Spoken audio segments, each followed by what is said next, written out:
Aqui não é tão evidente e você, ao mesmo tempo, você sabe que isso é um ensaio, isso tem uma referência à escola de samba, mas cria uma ambiguidade. Nesse trabalho de carnaval eu usei todos os tipos de equipamento. Eu usei desde a câmera 6x6, 35, até uma câmera plástica, que é uma câmera descartável, que você usa com filme 120 e você que enrola o filme manualmente. Então, você tem várias vezes sobreposições de imagem e tem uma falta de nitidez também, que é uma coisa que eu acho muito interessante. Cada recurso que eu usava, de certa forma, complementava o outro. Então, essa câmera, que é absolutamente primitiva, é uma pinhole camera, ela cria imagens que, na realidade, eu também procuro fazer no computador.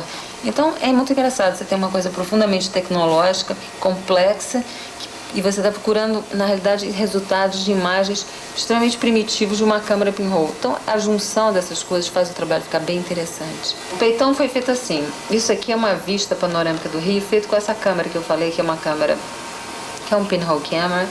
E aí eu fui fotografando assim, tipo 360 graus, porque evidentemente você não vê o Corcovado e o Cristo Redentor ao mesmo tempo. E ficou aquele Rio de Janeiro cinza, dia de chuva e tal. E eu olhava aquela imagem e falei assim, tá faltando alguma coisa nessa imagem. Eu falei, tá faltando um azul. Aí eu tinha feito uma imagem que eram de, isso aqui é filó, pedaços de filó torcidos. Eu olhava aqueles filóis e eu ficava pensando, nossa, isso parece um pouco ondas do mar. E aí me ocorreu que eu poderia construir uma coisa como se fossem ondas a partir daqueles filóis. E aí a imagem do peitão veio um pouco que nem, sabe, carranca em proa de navio?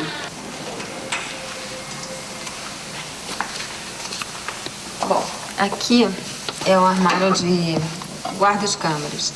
Eu tenho basicamente 3 tipos de equipamento. Então eu tenho as Nikons F4, F5, eu tenho 2 corpos de Brônica e tenho uma Mamiya 645. Aí fora esse equipamento, eu uso assim, uma série de recursos, assim, câmeras dessas que você joga fora, pinhole.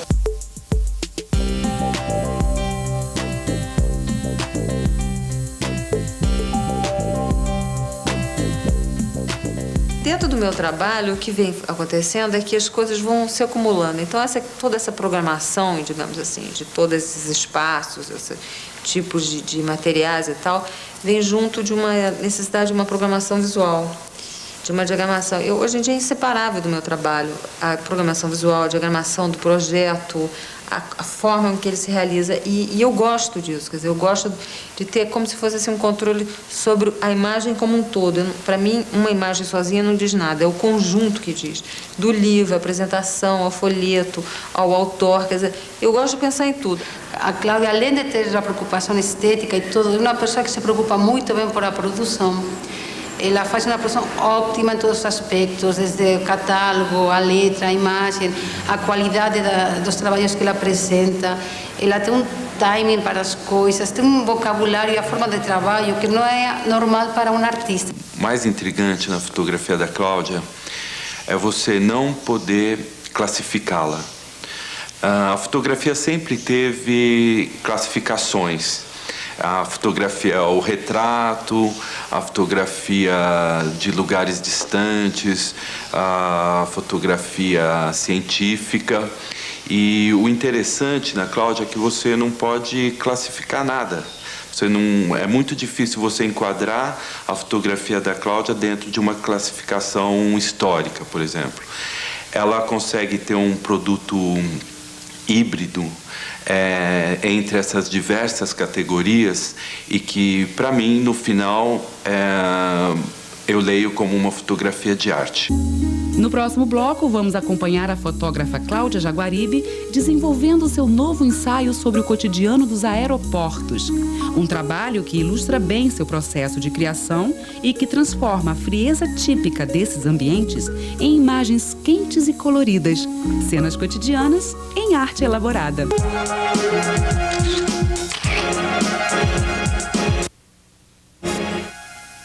Fotos comerciais, cidades, esporte, fotonovela, retratos. A obra de Cláudia Jaguaribe é marcada pela diversidade temática. E para cada tema, a fotógrafa encontra uma linguagem própria, usa um determinado tipo de equipamento e desenvolve um método de trabalho. Na produção de suas fotografias, técnica e tecnologia convergem para a concretização de um conceito pré-estabelecido. Para aeroporto, ele está sendo uma experiência assim, muito rica, porque o aeroporto é exatamente esse tipo de lugar que você, a princípio, você diz, não, tudo é horrível. Tem luz demais, informação demais, cor demais, tudo demais. Aí aquilo, a partir de um certo momento, aquilo vira o contrário, você fica fascinada por aquilo. Então aquilo passa a ser interessantíssimo, porque você transforma aquilo numa outra coisa. E isso está sendo um desafio, né? Porque tem uma quantidade de informação gigantesca. Como é que você fotografa essa quantidade de informação, ao mesmo tempo aquilo ali não fica um excesso, não fica um enjoo, e você mantém a característica desse caos.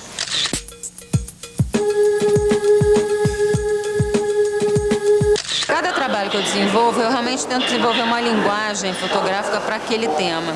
No caso aqui do aeroporto, o que eu achei era o seguinte, eu não queria fazer uma fotografia em 35mm, porque eu não queria que tivesse um caráter assim de reportagem. Não é uma reportagem sobre um aeroporto. Na realidade, é um estudo estético. Então, a câmera 6x6, ela permite isso, quer dizer, eu ponho ela no tripé, você tem um tempo de observação maior, você tem um tempo de construção da imagem maior. Isso era muito importante para mim aqui. Eu escolho fotometrar de propósito de uma forma meio absurda. Então, por exemplo, se eu fotografar dando a ênfase ali, a coisa que está muito clara, o resto vai vir muito preto, entendeu? Ou então o contrário, de propósito. Então, se eu fotografar dando ênfase às áreas escuras, o lado que está claro vai vir completamente estourado. Então, cria distorções muito grandes.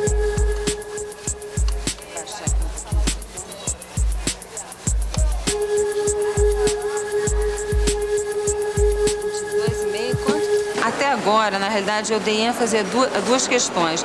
Uma são as aeromoças, que eu acho por si só um tema já muito interessante, porque tem a aeromoça é uma coisa simbólica, tem uma carga simbólica muito grande, e tem essa coisa de serem mulheres todas muito organizadas, preparadas, uma maquiagem toda especial, e ao mesmo tempo tem aquela coisa da cordialidade.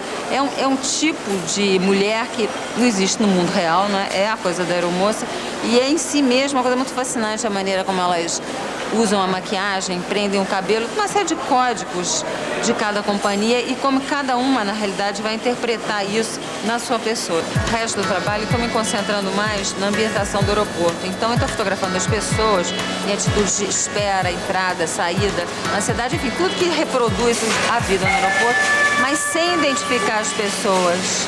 Porque aí o meu interesse não é individualizar ninguém, é o conjunto, é a multidão, é a atitude que se tem no aeroporto e a própria estética do aeroporto, a arquitetura, é o uso de material, os plásticos, os luminosos, tudo isso fazendo parte de uma estética do aeroporto. Como situar o trabalho da Cláudia? Situo como um trabalho pós-moderno. Por quê? O trabalho moderno tinha preocupação da originalidade do artista.